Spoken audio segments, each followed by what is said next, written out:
Oui, alors mes loulous, me revoilà.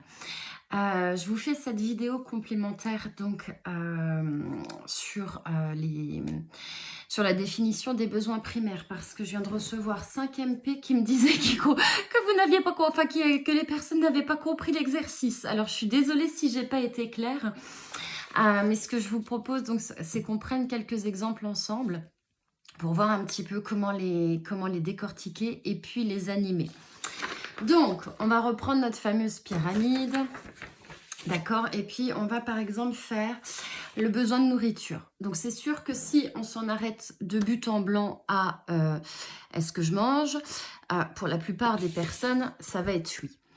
La définition du besoin, elle va bien au-delà. C'est-à-dire, alors effectivement, est-ce que j'ai de quoi acheter la nourriture? Oui, non. D'accord. Si oui, c'est déjà une très bonne chose, tel que je vous l'ai dit dans la première vidéo. Sinon, bon, là, c'est quelque chose quand même de plus spécifique. Mais dans tous les cas, même s'il y a un non, il faut trouver le moyen, le levier, de pouvoir avoir de quoi se nourrir tous les jours. Il y a pas mal de choses qui existent à ce niveau-là. Donc voilà. Ensuite, est-ce que la nourriture que j'ingère, elle est bonne pour mon corps? Parce que n'oublions pas que, on en parle beaucoup en ce moment, mais la nourriture qu'on avale à l'heure actuelle n'est pas forcément la meilleure pour notre corps et puis auquel on ajoute les fast-foods, le manque de temps, etc. Donc la nourriture qu'on ingère n'est pas forcément bonne pour notre corps. Donc ça, voilà, ça va être les choses de base. Toujours dans le cadre de la nourriture, qu'est-ce que ça induit de répondre à ce besoin de nourriture? Le temps de course, le temps de cuisine. Est-ce que je prends le temps, voilà, de correctement me nourrir ou de répondre à mon besoin primaire de nourriture? Voyez, donc en fait, le tout, c'est vraiment d'aller creuser, creuser, creuser pour voir si on se donne tous les moyens pour répondre à nos besoins. Donc vous verrez qu'une fois qu'on creuse autant, d'accord, on se rend compte qu'on n'a pas le temps de s'ennuyer dans nos journées. Et je devance, hein, les personnes qui vont dire: «Bah oui, mais moi j'ai pas le temps pour tout ça» et cetera. Bah oui, c'est bien ça le problème, c'est qu'on ne prend plus le temps de répondre à nos besoins à cause de cette fuite en avant, justement, d'accord? C'est tout l'objet de la vidéo. Par rapport à la santé, par exemple. Alors, bon, est-ce que déjà je suis en bonne santé? Oui. Ou non, si je ne suis pas en bonne santé, donc déjà sachez que j'en suis, désolée parce que c'est toujours des choses, qui sont très difficiles à vivre. Mais est-ce que, par exemple, dans le cadre d'un problème de santé, est-ce que je vais voir les spécialistes? Est-ce que je fais des suivis réguliers? Est-ce que je mets tout en œuvre pour, essayer d'améliorer cette santé? D'accord? Donc voilà, est-ce que je prends soin de ma santé? Oui, non. Et n'oublions pas que dans la santé, il y a la santé physique, il y a la santé mentale, enfin voilà, ça regroupe aussi énormément de choses. Si je suis en bonne santé, ben, on va pas s'en arrêter là, parce que le but c'est d'en prendre soin pour pas que notre santé elle dégénère. Donc, est-ce que je fais est-ce que je prends le temps de faire les rendez-vous médicaux réguliers de contrôle?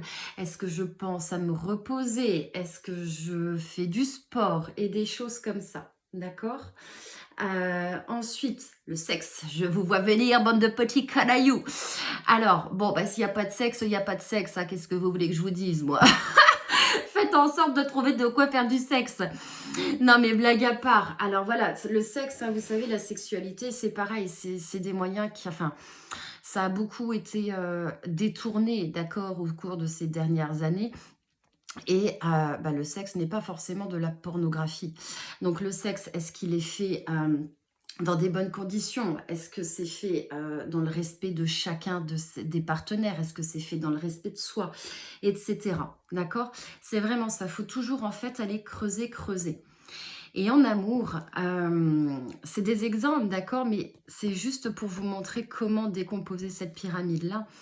Et en amour, bah, je pense que la première des questions à vous poser, c'est: est-ce que je m'aime? Est-ce que je m'aime moi? Ça, c'est la question la plus compliquée à laquelle répondre, mais c'est la plus importante. Parce qu'à partir du moment où on s'aime soi, on est capable d'aimer les autres. Et on est dans une société où bah, malheureusement, on oublie beaucoup l'amour de soi et pourtant c'est ça qui induit tout. C'est ça qui induit le respect de soi, le respect de ses valeurs, le respect de ses limites, etc. Donc en général, quand on s'aime pas soi, d'accord, c'est qu'il y a pas mal de blessures derrière. D'accord, donc ça, ces blessures-là, il faut qu'elles soient traitées parce que enfin, on s'en rend pas compte, mais c'est des choses qui bloquent beaucoup dans notre vie. Pareil, quel type d'amour est-ce que j'ai dans ma vie? Euh, Est-ce que j'ai l'amour de mes amis? Est-ce que j'ai l'amour de ma famille? Est-ce que j'ai l'amour de mes enfants? D'accord. Euh, quel lien est-ce que j'entretiens avec ces personnes? Est-ce que c'est des liens qui sont sains? Est-ce qu'il y a beaucoup de disputes? Est-ce qu'il y a des regrets ou des choses comme ça? D'accord. En général, quand on attaque les sphères émotionnelles, d'accord, quand il y a des réponses qui sont pas on va dire, adéquates à ce que vous recherchez, c'est forcément qu'il y a des blessures qui sont cachées derrière. Donc voilà, donc c'est pareil, amusez-vous à les identifier. Ça, c'est très important pour ensuite pouvoir être à même de travailler dessus.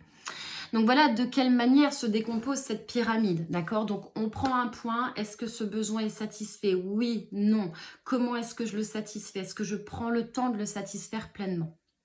Voilà. Et donc vous verrez, c'est ce que je vous avais dit dans le commentaire de la première vidéo, que une fois que la liste de tous ces besoins est décryptée, analysée, etc., on se rend compte que les 3/4 des choses qui sont présentes dans notre vie ne répondent pas à nos besoins. D'accord? Par exemple, pour la nourriture, l'oasis que tu achètes ou la bière que tu achètes, bah moi je m'excuse, mais ça ne répond pas à ton besoin de nourriture. Ça dépend à ton besoin de plaisir immédiat et pas de plaisir sur le long terme. Donc du coup, en achetant moins de merde, on se plaint tous qu'on n'a pas de pognon. Eh ben croyez-moi, on va en retrouver du pognon. Voilà. Allez, je vous fais plein de bisous mes loulous. J'espère que ce complément d'information vous aura fait du bien et vous aura permis de pratiquer au mieux cet exercice. Bisous, bisous.